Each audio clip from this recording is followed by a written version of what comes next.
Donc, ben, merci Manon pour l'invitation. Merci également à l'IPAC de me permettre de vous présenter mes travaux sur lesquels je travaille depuis plusieurs années. Puis ben, pour les étudiants du cours, vous allez voir, il y a beaucoup de parallèles, beaucoup d'éléments qui étaient soulevés dans les textes que vous aviez à lire pour cette semaine, que j'ai lu moi-même, que j'ai trouvé très intéressant.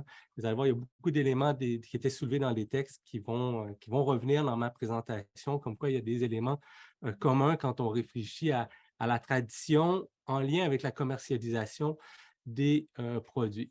Donc, ma présentation part d'une question simple, c'est de savoir ben, comment différentes régions productrices de vin, comment différents terroirs ben, peuvent produire des goûts spécifiques. C'est quand même une question assez centrale quand on réfléchit au vin. Or, dans la plupart des travaux universitaires, l'influence de la tradition sur le goût des produits du terroir est souvent laissée de côté parce que ben, les recherches universitaires vont souvent étudier la tradition principalement en tant que discours. Or, ben, on peut se poser la question, comment est-ce que la tradition pourrait-elle être abordée afin de comprendre ben, comment est-ce que la tradition influence les caractéristiques d'un produit du terroir? Et ben, voyons, j'arrive pas à changer, voilà. Donc voilà, c'est la question qui est ici. Pour répondre à cette question-là, ben, je propose de donner une définition matérialiste de la tradition, qui serait que la tradition peut être appréhendée comme étant la somme des opportunités et contraintes du passé et qui permettent, d'une part, d'expliquer l'organisation de la production propre à un lieu donné, et ensuite qui va concourir à conférer au produit des caractéristiques spécifiques. Donc, c'est ça que je vais vous présenter aujourd'hui. D'abord, en étayant un peu ma problématique.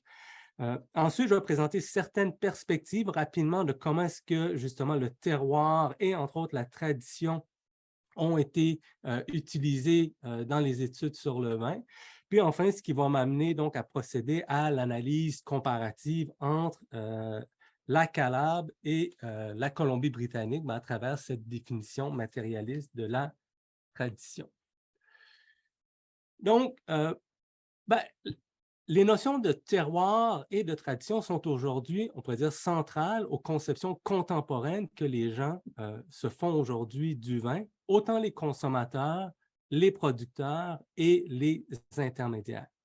C'est-à-dire que, en tant que produit de consommation, parce que le vin est un produit de consommation, ben, le vin a une identité qui est normalement rattachée à son lieu de production. Un élément, je ne pourrais pas développer, mais vous me poserez peut-être des questions à la fin sur ça. L'identité d'un vin est principalement une identité commerciale parce que c'est principalement à travers le fait d'être échangé sur des marchés, entre autres sur des marchés étrangers à son lieu de production, que son origine devient importante. Alors que quand le vin est consommé sur place, traditionnellement, le vin, c'est juste du vin. On commence à y donner de l'identité à partir du moment où il est consommé sur des marchés qui sont extérieurs à son lieu de production. Ceci étant dit, l'identité d'un vin, c'est aussi une identité qui est plus large, car elle va provenir de l'identité du lieu où est produit le vin, donc il y a un lien entre les deux. Puis elle est liée aussi à l'identité des personnes qui produisent le vin et à celle des personnes qui habitent dans ce lieu-là. Donc tous ces éléments-là sont influencés les uns les autres. Un élément important, le système des appellations d'origine contrôlée, système français de contrôle des vins, puis les autres systèmes nationaux qui encadrent la production de vin dans différents pays, bien, ils ont été développés justement autour de l'idée que différents lieux produisent des vins différents et donc, par conséquent, c'est important de protéger et de garantir le lieu d'origine des vins parce que ce lieu d'origine est garant donc d'une certaine spécificité, des caractéristiques propres à un vin. Le terroir, ça peut être défini à travers deux composantes principales, mais qui chacun soulève des questions spécifiques. D'une part, le terroir, c'est le lieu, c'est l'espace géographique naturel et normalement, ça ne pose pas trop de problèmes et souvent, ça a été défini de manière assez scientifique. Puis à travers des années 60-70, on essaie de comprendre quels sont les éléments chimiques du sol, par exemple, du climat et qui vont influencer les caractéristiques d'un produit. Normalement, ça fait plus partie des sciences pures. Comme je dis, ça ne pose souvent pas de problème, entre autres aux yeux des producteurs. L'autre élément, ben, c'est la tradition qui, elle, au contraire, pose problème et on pourrait définir la tradition comme un peu l'espace culturel, les éléments culturels et sociaux qui caractérisent le lieu de production. Et ça pose problème, entre autres, comme on va le voir, parce que ben, les méthodes contemporaines de production de vin évoluent constamment et sont devenues très, très, très sophistiquées. Pour ceux qui ont lu le texte sur l'innovation, ben, il y avait justement cette question-là, comment concilier tradition et innovation? Ben, dans le cas du vin, c'est compliqué. Je vais y revenir un peu plus tard dans mes exemples, dans mes cas. Mais avant de présenter mes deux cas, peut-être présenter rapidement comment la notion de tradition a été abordée par des chercheurs qui travaillaient sur le vin. Puis, entre autres, ben, il y a la perspective qui a été initiée par Eric Hobsbawm et Terence Ranger, qui a eu une influence assez importante sur les travaux portant sur la tradition. Hobsbawm et Ranger, eux autres, faisaient une distinction entre des traditions inventées et des traditions authentiques, c'est-à-dire qu'il y aurait des traditions qui seraient authentiques, mais au 19e siècle, il y aura un moment où on aurait assisté à l'invention des traditions. Après ça, depuis, on a critiqué un peu cette approche-là. Maintenant, on a tendance à dire que toutes les traditions sont inventées à un moment ou un autre de l'histoire pour être utilisées dans le présent.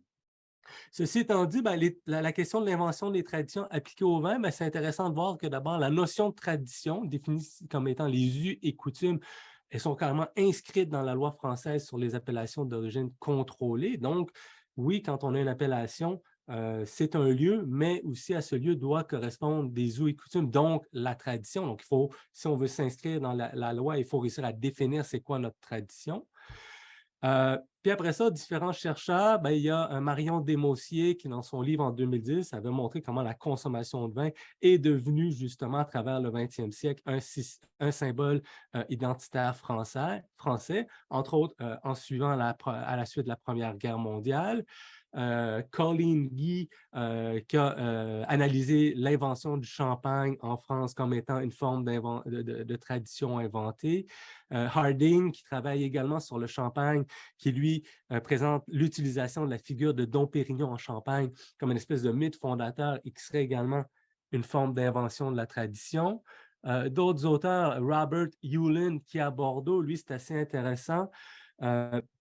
Pour lui, il montre que la tradition, ça servirait à légitimer et à rendre naturel des rapports inégalitaires de pouvoir entre différents groupes de producteurs, soit les grands châteaux reconnus d'un côté et de petits producteurs de l'autre, qui participent à des coopératives, des choses comme ça. Donc, la tradition des grands châteaux permet de leur donner une espèce de capital culturel, symbolique, qui leur permet justement de naturaliser ce rapport de domination qui est finalement historiquement construit. Desmaussier également à nouveau dans son livre qui montre comment la tradition est importante pour les consommateurs en France. Peter Allen qui a démontré la même chose, comment la tradition est importante pour les visiteurs dans des contextes de tourisme viticole en Nouvelle-Zélande. Donc, différents exemples comme ça. Donc, la tradition, à quoi ça sert? Ben, ça sert entre autres à construire l'authenticité des produits du terroir. Or, ben, en ce qui concerne le vin et en ce qui concerne les produits alimentaires, l'authenticité des produits pose problème parce que c'est des produits qu'on refait à chaque année. À chaque année, on produit du vin, à chaque année, on reproduit des fromages. Et donc, l'authenticité, il faut toujours chaque fois trouver des moyens de la réifier et de la prouver à nouveau, contrairement à d'autres objets, par exemple, la Joconde qui est au Louvre ou les bijoux de la famille royale qui sont conservés dans la Tour de Londres en Angleterre, ben, eux autres, ils sont uniques et ils sont authentiques. Mais il y a la question donc de l'authenticité des produits du terroir et ce qui permet, entre autres, de définir leur authenticité, ben, c'est justement de les inscrire dans la tradition. Et donc, bien que riche et pertinente, mais ces perspectives abordent et pensent la tradition principalement en termes de discours. Et ce que ces perspectives donc, tendent à laisser de côté, c'est que le rattachement à la tradition et au terroir, ben, c'est justement c'est ça qui permet à expliquer l'existence d'un goût spécifique. Donc, dans le cas des produits du terroir, étudier seulement les discours, ben, on laisse un élément de côté parce qu'il y a un produit matériel et il doit y avoir une adéquation entre la spécificité de ce produit-là et ce qu'on raconte sur la tradition. Or, dans beaucoup de recherches, ben, la question du goût est absente. Pourtant, ben, c'est le goût qui est au cœur des préoccupations sur le terroir. Pourquoi on parle du terroir? Pourquoi on s'intéresse au terroir? Ben, c'est lui qui est supposé avoir une influence sur le goût des produits. Les différences entre les vins s'expliquent, dit-on, par des différences de terroir. Et donc, cette question-là du goût, ben, elle est centrale justement au livre de Amy Trubeck, The Taste of Place, dans lequel elle disait, ben, justement, si les goûts sont produits par des lieux, ben, comment est-ce que ça fonctionne? Et donc, de ce point de vue-là, ben, en matière de vin et d'alimentation, ben, les références à la tradition ne doivent pas être uniquement du discours.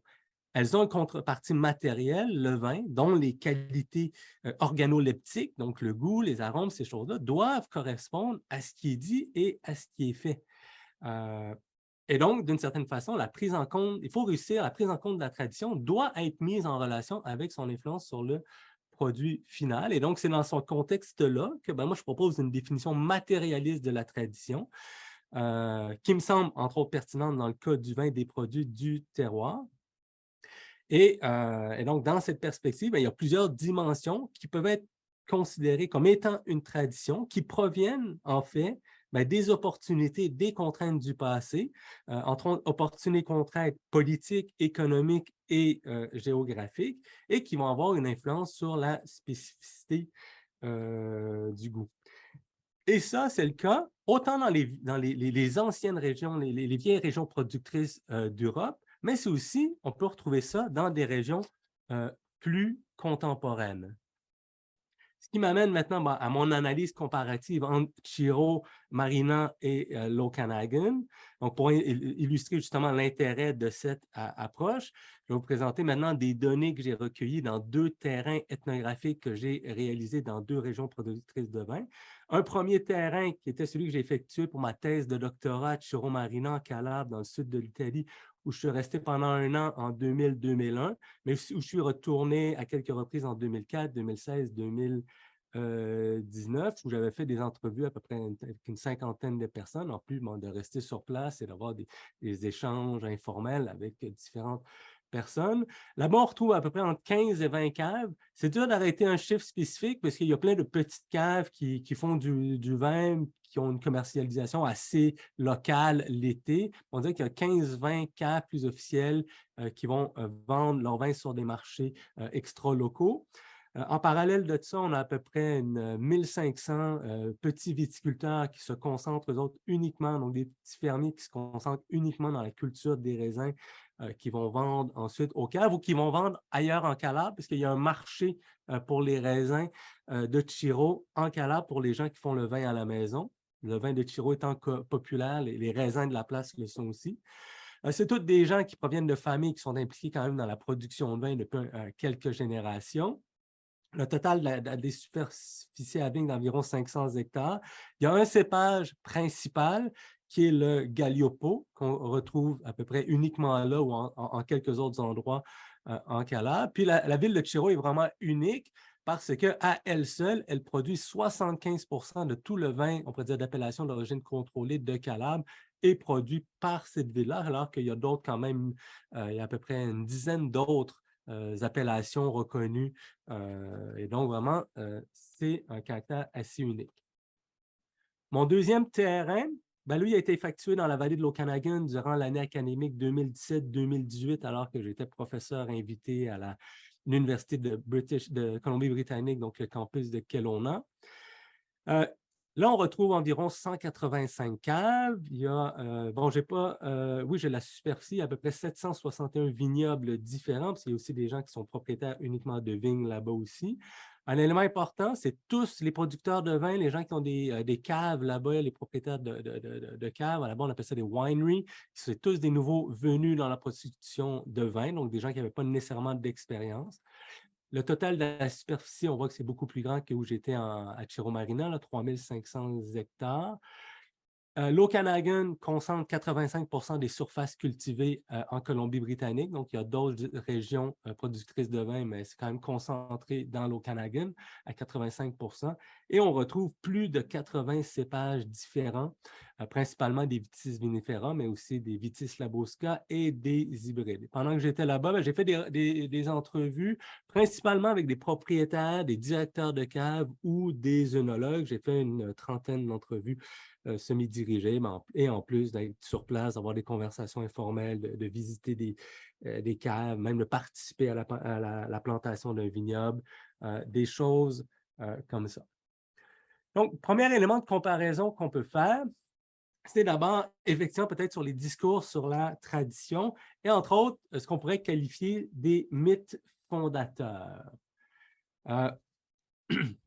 Donc, ça, c'est assez intéressant parce que dans chacun des deux contextes, on peut observer que les gens, les producteurs, vont essayer de rattacher la production de vin à une date historique le plus reculée possible, le plus loin possible dans le temps, le plus reculé possible dans l'histoire. Justement, pourquoi? Ben, pour ancrer la production contemporaine dans l'histoire et dans la tradition. À Chiro Marina, on raconte que la production de vin remonte aux colonies grecques de la Grande Grèce. Donc, dans le sud de l'Italie, il y avait des colonies grecques à partir du 7e siècle avant Jésus-Christ. Et quand je faisais mes entrevues là-bas avec des gens, ils me disaient, voilà, tu sais tout, tu n'as pas besoin de savoir autre chose. Selon eux, c'est tout ce que j'avais besoin de savoir.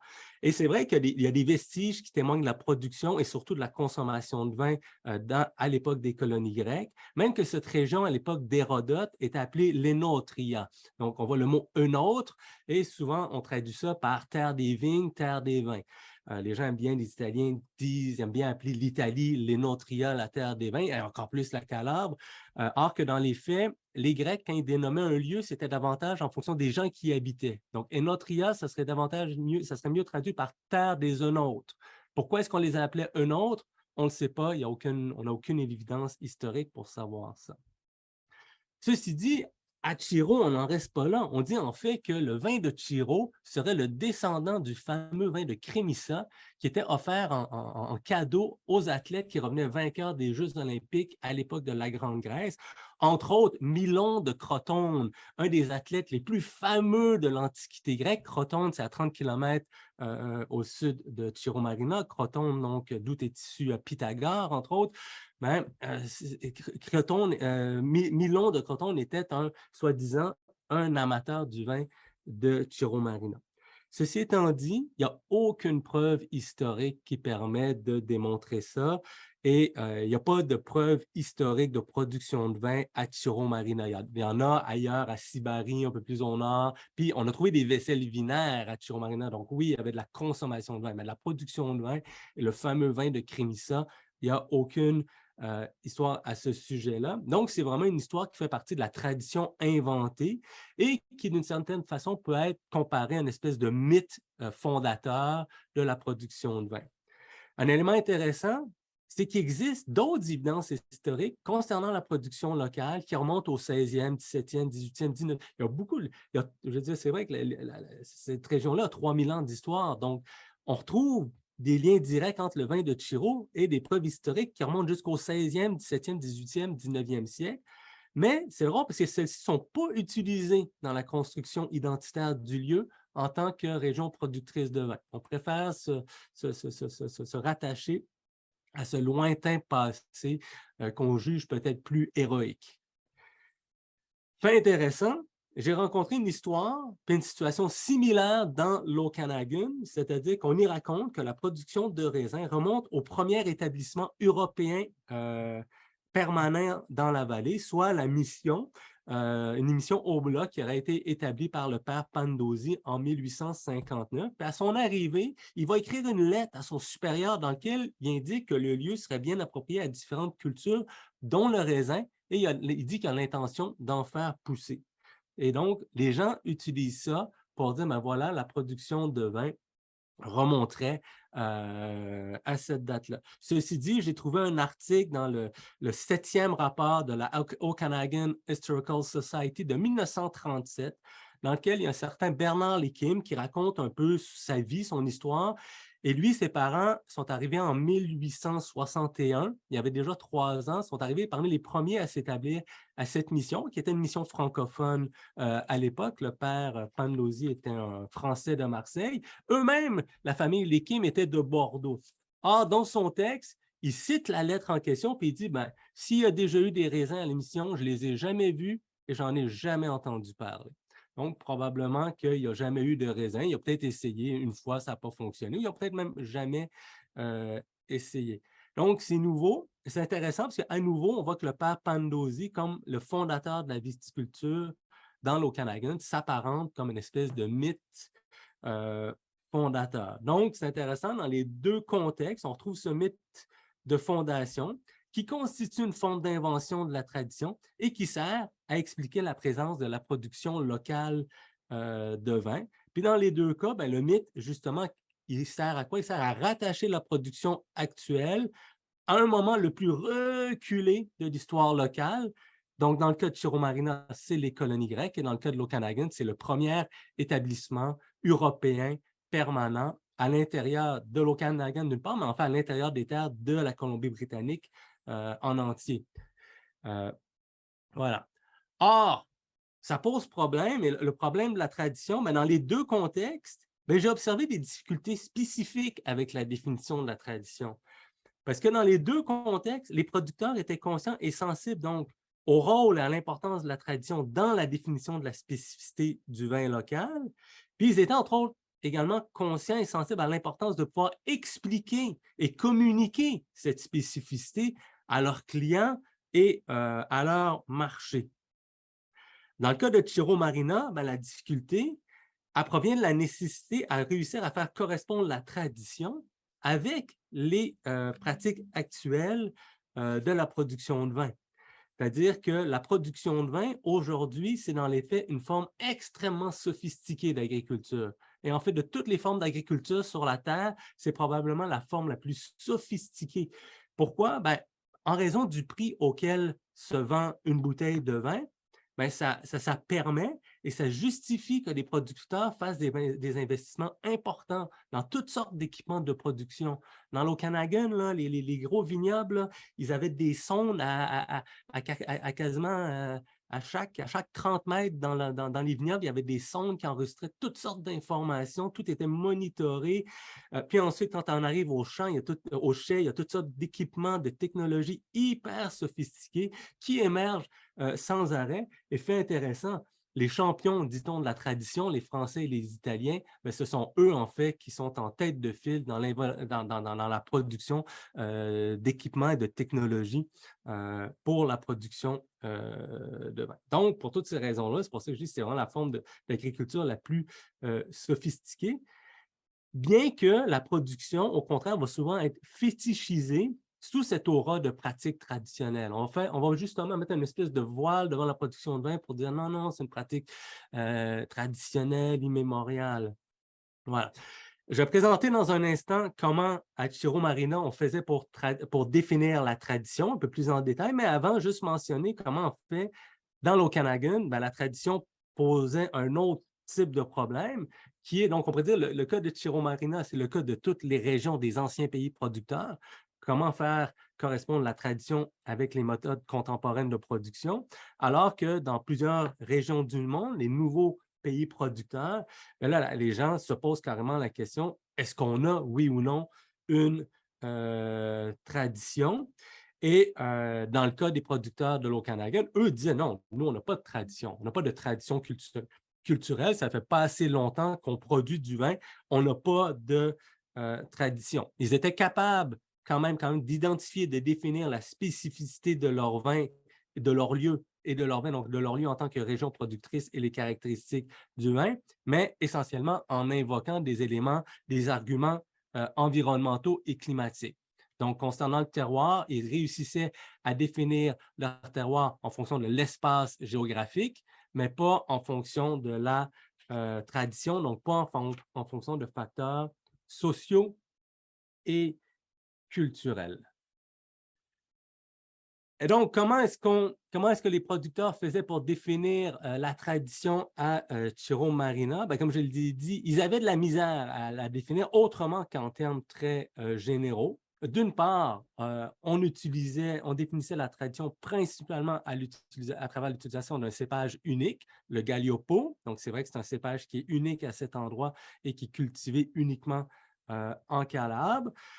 Également, la tradition, on la définissait par des références assez générales au passé et à l'ancien mode de vie paysan, mais sans aller plus dans les précisions. Je veux dire, notre production s'insère dans cette tradition agricole, paysanne, blablabla. La tradition était évoquée concernant la culture des raisins, mais encore une fois, sans préciser quoi que ce soit, dire on utilise des méthodes traditionnelles de culture des raisins, mais dans les faits, en fait, il y a des nouvelles façons de cultiver le raisin qui ont été introduites dans les années 60-70 et il y a à peu près personne qui cultive ces raisins comme on le faisait avant. Avant les années 50-60, les vignes étaient plantées selon un plan carré. Tout était fait à la main. On n'avait pas besoin d'avoir des allées,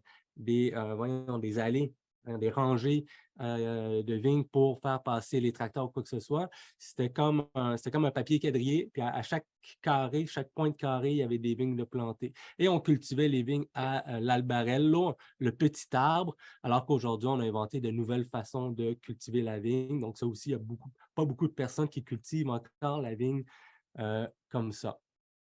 Et c'est peut-être les aspects de modernisation sont encore plus importants concernant la vinification.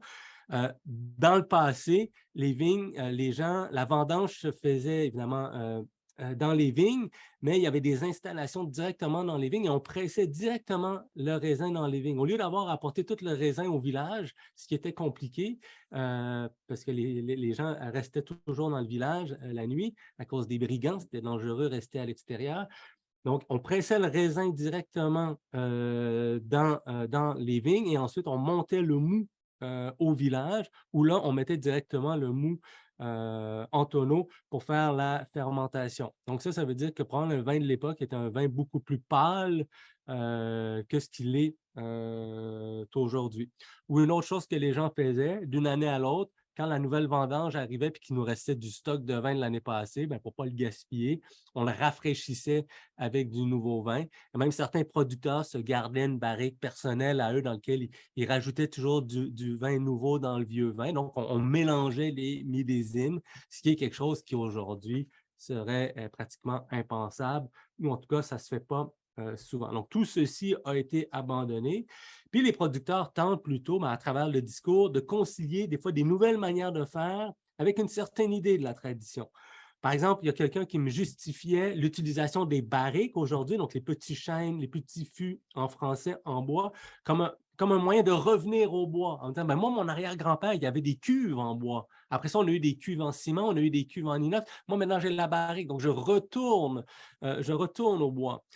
D'autres encore ils disaient non, non, mais grâce à la technologie, puis les autres, ils ne se vantaient pas de la tradition, mais c'est quand même intéressant. Ils disaient, moi, grâce à la technologie, je suis en mesure de mieux extraire et d'exprimer les arômes spécifiques du raisin et du terroir. Donc, finalement, grâce à la technologie, j'ai un vin beaucoup plus typique au lieu. Donc, c'était quand même assez intéressant. Il y avait d'autres producteurs moins bien équipés, puis ça, c'est des choses qu'ils disent carrément sur leur site, dans leur pamphlet publicitaire. Ils disent, nous, on utilise des méthodes traditionnelles. Mais en fait, ce n'est pas qu'ils utilisent des méthodes traditionnelles, c'est qu'eux, ils ont eu des équipements modernes dans les années 70, puis ils n'ont pas été en mesure de les renouveler. Donc maintenant, ils disent qu'ils ont une production traditionnelle, mais ils utilisent des équipements qui, dans les années 70, étaient modernes. Donc, c'est assez intéressant parce que ce genre de discours, les producteurs réussissent à définir leur vin, leur production comme étant traditionnelle.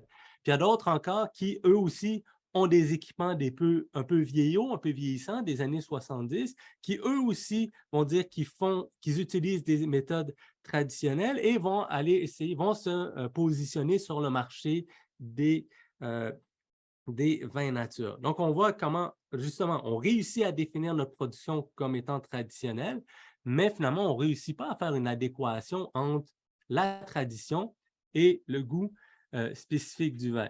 Et donc, vous avez vu ma photo avec un authentique papier peint qui fait accroire à une cave. Donc, c'était là-bas chez un producteur. Alors que maintenant, je vais essayer plus de montrer comment l'organisation spécifique d'un lieu de production de vin va en fait découler des contraintes, des opportunités, principalement commerciales, mais donc politiques, géographiques, économiques, et qui sont liées à son développement historique. On va le faire maintenant pour Ciro Marina et pour l'Okanagan. Je pense que je suis dans les temps, Manon, et ça va bien. Super. Oui, oui, ça va. Super. Puis, oui. OK. Donc, à Ciro Marina, on dit que, dit-on, qui remonterait à l'Antiquité grecque, mais en fait, il y a de nombreuses contraintes, opportunités plus récentes qui ont influencé le développement historique de la production de vin. Ça, c'est des choses, entre autres, qui sont présentées dans mon livre, Le vin comme performance culturelle. J'ai publié en 2014, où j'analyse un peu pas mal ces éléments-là. Entre autres, je m'étais intéressé à comment ces petites villes d'une région pauvre de l'Italie avait d'abord développé cette spécialisation pour la viticulture. Parce que toute spécialisation agricole, entre autres le vin, ça prend un marché. Tu ne vas pas te spécialiser dans le vin et nourrir ta famille en la faisant boire du vin. Ce n'est pas comme ça qu'on nourrit. Donc, si tu te spécialises dans l'agriculture au niveau du vin, il faut que tu aies un marché pour écouler ta production pour ensuite, toi, te procurer autrement ce dont tu as besoin pour te nourrir. Or, dans le sud de l'Italie, il y a des systèmes agricoles qu'on appelle latifondiaires, de grands étendues céréaliers et réservés à l'élevage qui appartenaient à des grands propriétaires. C'était le cas en Calabre, c'était le cas dans la région de Crotone, juste au sud de Ciro Marina. Or, Ciro se trouve, on pourrait dire, à la marge nord de cette zone de latifundia, dans cette zone précise-là. Et c'est, selon moi, justement, cette position qui a permis à Ciro de se spécialiser dans la viticulture, puisque dans les latifundia, on n'avait pas de culture intensive, on n'avait pas de viticulture. Pourtant, il y avait une ville importante avec une garnison importante, la ville de Crotone, qui constitue un marché. Et c'est vraiment comme ça que Ciro s'est d'abord spécialisé dans la production de vin. Puis ensuite, il va y avoir la construction du chemin de fer à la fin du 19e siècle, en 1870. Et à ce moment-là, il y a déjà une production locale de vin. Puis avec le chemin de fer, il y a des négociants locaux qui vont commencer à se spécialiser. Mais en fait, il y a même des Italiens du Nord et des Français qui vont descendre pour venir chercher du vin, qui va servir comme vin de coupage pour le vin français ou pour le vin du Nord de l'Italie, pour venir donc le renforcer avec un vin plus puissant du Sud.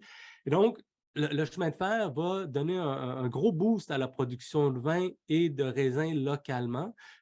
Cependant, on va se mettre à vendre un vin, excusez-moi,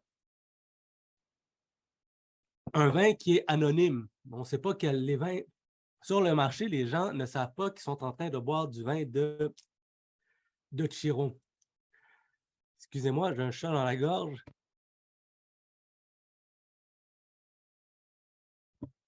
On a oublié de vous dire au début de la présentation que je souffrais d'un mal terrible qui a affligé notre société depuis quelques années.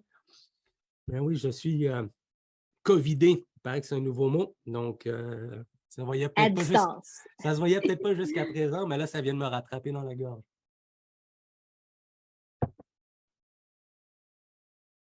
Donc, ensuite, élément intéressant, c'est comment est-ce que le vin de Ciro va être connu à l'international? C'est essentiellement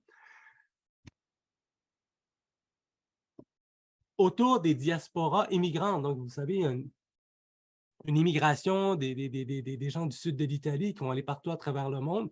Donc, entre autres, beaucoup de Calabrais. Et il y a des gens qui vont se spécialiser dans l'import-export de marchés de produits traditionnels pour les Calabrais. Et le vin de Ciro, qui était déjà connu un peu à l'échelle de la Calabre à l'époque, c'est le vin que les gens vont décider d'apporter. Ce qui va faire en sorte qu'à travers des communautés en Allemagne, aux États-Unis, en Amérique du Sud, mais surtout en Allemagne et en Suisse, ça va être les premiers, les principaux marchés d'exportation du vin de Ciro, cette fois-ci connu comme tel. Et ensuite, ce qui va faire en sorte que donc le marché du vin existe déjà rapidement, Et donc, dès la création des appellations d'origine contrôlée en Italie, les Denominazioni di Origine Controllata en 1966, suite à la création du marché commun en Europe,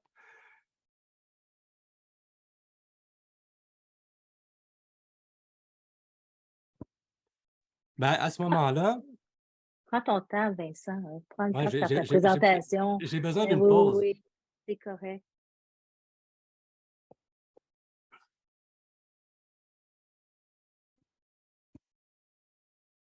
Peut-être le temps que je prenne une pause. OK, d'accord. Et à la lumière, je vais finir le cas de Chiro. Mhm. À la OK. lumière de ça, on pourra peut-être rapidement inviter des étudiants à commenter le texte qu'ils avaient lu, parce que j'ai quand même pris de l'avance, là. Mhm. Mais juste finir. Donc, 69, l'obtention de la dénomination d'origine contrôlée. À ce moment-là, il va falloir définir c'est quoi l'encépagement. À ce moment-là, les producteurs vont décider de choisir un seul cépage, le Galliopo. Alors que localement, il y a d'autres cépages qui sont cultivés. Mais il y avait à l'époque, on m'a dit, bon, c'était le cépage dominant et il y avait cette mode des cépages, des monocépages, donc on va choisir le Galliopo.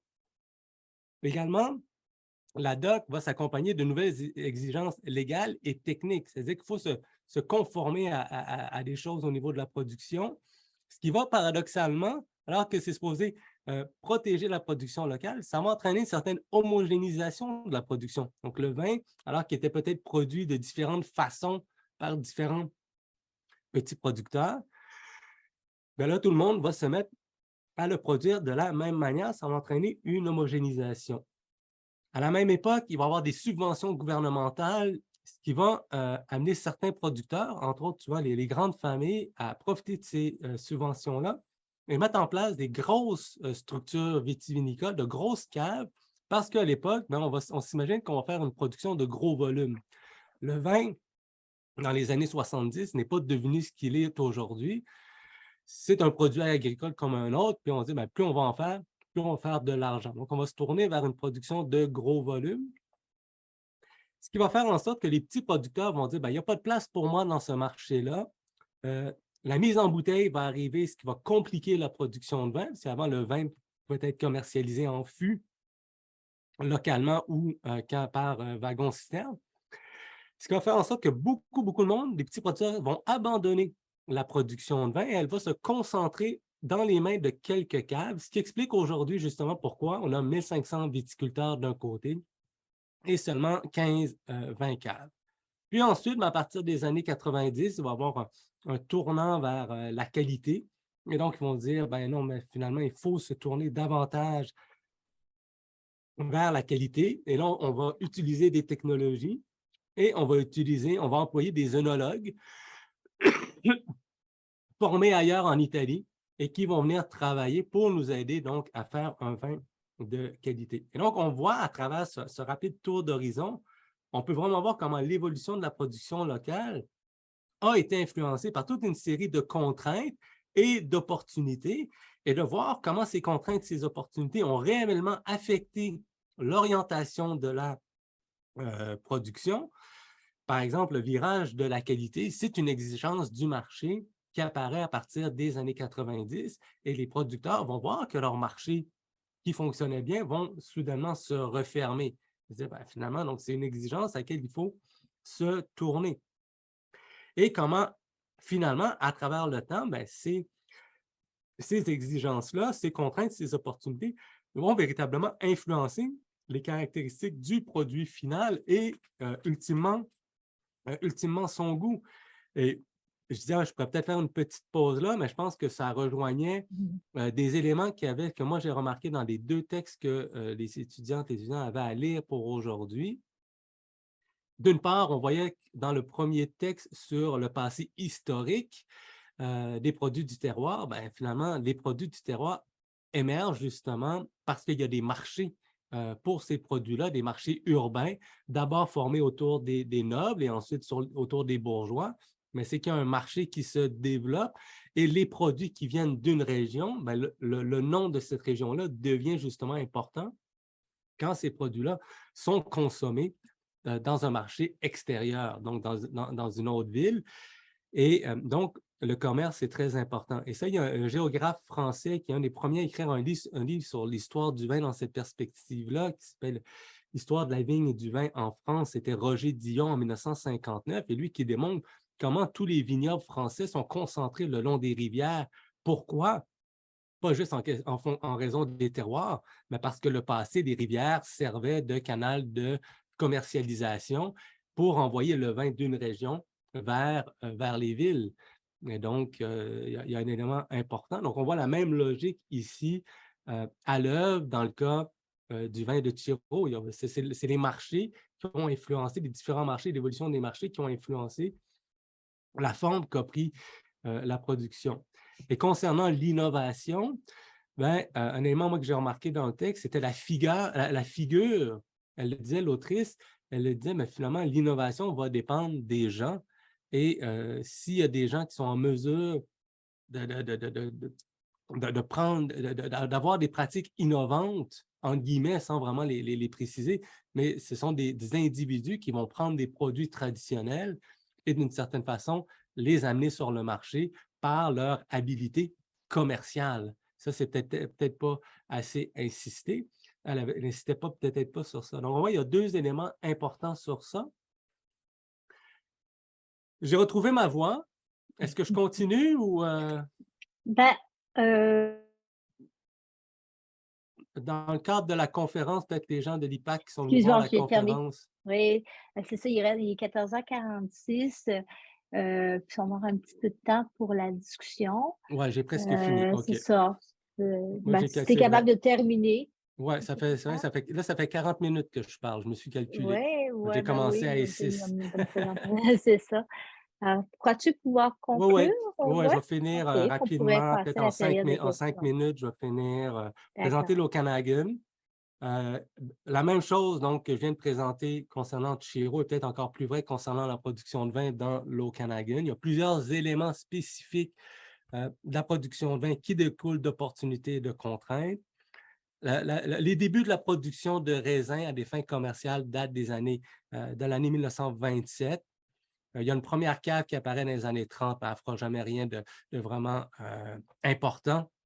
Les premières caves apparaissent davantage dans les années 60. On va avoir des caves industrielles qui font du vin qui n'est pas reconnu pour sa qualité à l'époque à partir de toutes sortes de raisins parce que les caves étaient obligées d'acheter tous les raisins locaux avant d'aller acheter des raisins en Californie, ce qui ne forçait pas les producteurs à faire des raisins de qualité. Et entre autres, ça va donner lieu au fameux Baby Doc que certains ont peut-être connu, qui était produit donc dans l'Okanagan par Peller à l'époque. Dans les années 70, on va voir des premières petites caves d'inspiration européenne faites par des immigrants européens qui vont apparaître. Puis un point tournant, ben, ça va être l'accord de libre-échange du Canada-États-Unis de 1988.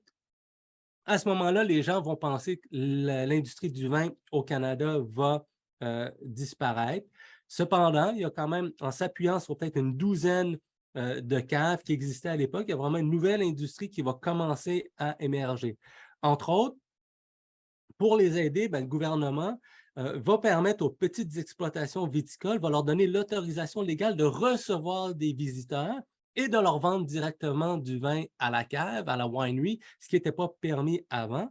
Et ça va permettre le développement d'une industrie touristique. D'abord, donc une industrie touristique construite autour de l'activité de la visite des caves et des vignobles. Et ça va avoir une influence profonde sur le type d'industrie qui a émergé par la suite et sur le type de vin produit, ce qu'on retrouve aujourd'hui. Et depuis, le nombre de caves a augmenté à chaque année. Et depuis 30 ans, d'une douzaine de caves au début, on en compte aujourd'hui 185. Je l'ai dit, c'est tous les nouveaux propriétaires, c'est tous des gens qui sont des nouveaux venus dans l'industrie, qui viennent d'horizons variés, des avocats, des docteurs, des hommes d'affaires, des choses comme ça. Surtout des hommes, quelques femmes, souvent en couple, mais surtout des hommes. C'est tous des gens qui n'avaient aucune connaissance du vin, sauf des fois certains en tant que consommateurs, en tant qu'amateurs, même pas si connaisseurs que ça. Et des gens qui ont d'abord appris sur le tas dans les caves, ou sinon, souvent, ils vont engager des consultants, des gestionnaires pour les aider. On va retrouver dans l'Okanagan des œnologues formés partout dans le monde, dans toutes les régions du monde, principalement Nouvelle-Zélande, Australie, Californie, mais aussi la France, d'autres pays comme ça. Ce qui fait qu'on a des profils très, très, très variés, puis tous ces profils différents de personnes vont avoir des idées, des différences, des opinions différentes, des goûts différents sur le vin qui vont faire en sorte que moi, j'aime tel type de vin, c'est ça que je produis, puis un autre aime un autre type de vin, puis il va produire autre chose. Puis dans ce contexte, un élément qui permet de définir explicitement, donc quand on demande aux gens c'est quoi qui définit l'Okanagan en tant que région productrice de vin, ils vont nous dire c'est sa diversité. Mais eux, ils vont expliquer ça, ils vont dire c'est parce que on a une très grande variété de terroirs du nord au sud et c'est la diversité géographique de notre vallée qui permet la diversité des produits. Et effectivement, que les cépages les plus populaires dans le monde, on retrouve 80 cépages différents cultivés dans l'Okanagan et tous les styles de vin des principales régions du monde, on les retrouve. Style bordelais, le style des vins d'Alsace, le style bourguignon ou encore les styles californiens. On va retrouver tous les styles de vin. Et cette variété, bien, des fois, on peut la retrouver dans une seule cave, alors que la plupart des caves offrent souvent beaucoup, une grande variété de vins. La plupart des caves vont offrir 15 vins différents, des fois 30. Puis en même temps, ils ont des volumes de production très, très, très faibles. Bien, il y a deux éléments qui expliquent ce fait, et je termine avec ça. C'est d'abord, en fait, c'est que le vin, la plupart du temps, pour la majorité des caves, le prix va être élevé. Et on va se permettre de vendre le vin très cher. Pourquoi? Parce que les consommateurs locaux, qui comme ici, on est habitué de payer cher notre vin, sont prêts à payer cher leur vin, même sont même prêts à payer plus cher un vin de l'Okanagan parce que c'est quelque chose de spécial. Et ensuite, vu qu'ils vendent aux visiteurs, quand tu as une cave, tu veux t'assurer que s'il y a quelqu'un qui rentre dans ta cave, il ne ressort pas les mains vides. Donc, tu vas avoir une très, très grande variété pour t'assurer d'avoir au moins quelque chose qui plaît à tout le monde, à un prix qui correspond à tout le monde. Et c'est ça qui va faire en sorte que les gens vont avoir cette grande diversité-là. Donc, on voit les opportunités expliquent justement les orientations de la spécificité de la production. Puis, bien qu'ils n'en soient pas conscients, moi, je pense que les producteurs de l'Okan ont une tradition spécifique qui influence le type et le goût de leur vin qu'ils produisent. Donc, je termine très rapidement. L'intérêt de l'approche permet de comprendre les caractéristiques d'une industrie, d'un produit qui proviennent justement des opportunités, des contraintes du passé. Puis, concernant la tradition, puis je vais terminer en vous posant ça, en vous soulevant ça comme question. Bien, aux yeux des producteurs comme des consommateurs, on voit qu'il y a des aspects, il y a des éléments de la tradition qui sont plus valides et légitimes que d'autres pour définir la tradition, alors que d'autres ne le sont pas. C'est pour ça que dans le cas de Ciro Marina, ils ont une longue histoire. Ils choisissent certains éléments, ils en laissent d'autres de côté. Bien, on pourrait se poser, mais lesquels sont plus pertinents que d'autres et pourquoi est-ce qu'il y a des éléments de notre passé, de notre histoire, qu'on peut juger plus pertinents alors que d'autres ne le sont moins? On peut se poser, est-ce que la tradition, ça consiste en une forme d'auto-imposée d'orientalisme? Pour les gens qui connaissent l'œuvre de Saïd sur l'orientalisme, donc une conscience stéréotypée de l'autre, de l'oriental, est-ce qu'en se mettant, en s'enfermant dans la tradition, on ne fait pas la même chose, mais sur soi-même? Et finalement, à quelle fin? À quelle fin est-ce qu'on utilise la tradition? Ben, j'ai mes réponses, mais je vous soulève les questions. Merci de votre attention.